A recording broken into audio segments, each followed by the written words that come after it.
It continues. Yes, that's right, the global engine crisis has its next victim, with KLM becoming the latest company impacted by the ongoing difficulties at Pratt and Whitney, announcing that its summer schedule will be affected as some of their aircraft are hit. The company utilizes the Embraer E195-E2s, or more just simply the E2s, for their KLM Cityhopper division, and has been transitioning to the new type to boost efficiency in the company.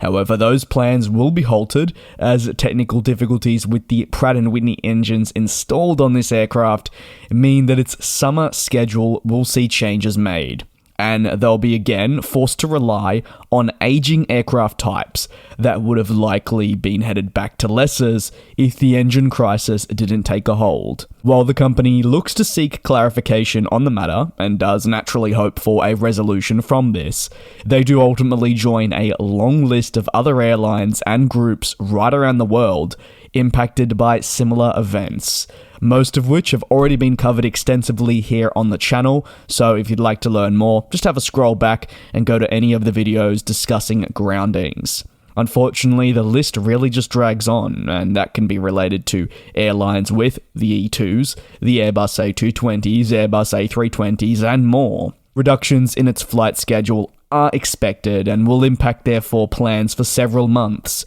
notably across the busy summer season, as reported by the company. That means that yes, while it will have negative connotations for travelling, they'll be doing everything possible to ensure that everyone is rebooked to an appropriate service as soon as possible. But therefore do note to travel and book with caution, with the idea that services will be reduced in some areas. Components and software need updating on the PW1900Gs, equipped on the Embraer E195-E2s at KLM Cityhopper. However, the inability to do this on time and the delays mean that the aircraft are not fit to continue flying. It's worth noting that for anyone that may be watching and think this could be, say, a safety risk, it's not something that impacts the safety of the aircraft. However, it does mean that the aircraft need to be parked up so the changes can be made. This has been an ongoing problem for the company that they hope will ease with time. While some aircraft have remained grounded for months, some of the E2s also have seemingly hopped in and out of storage, highlighting, if anything, how the situation is ever changing. And while the company can predict how it'll impact them, it ultimately becomes fully hard to judge just how long this will go on, how many aircraft will be hit, and much more. Naturally, as time progresses, we'll see more and more airlines need their software, need spare engines, and need components changing. And with that, more and more airlines will likely have to park up these aircraft, and the backlog for Pratt and Whitney will only get larger when, in its current state, they can't keep up.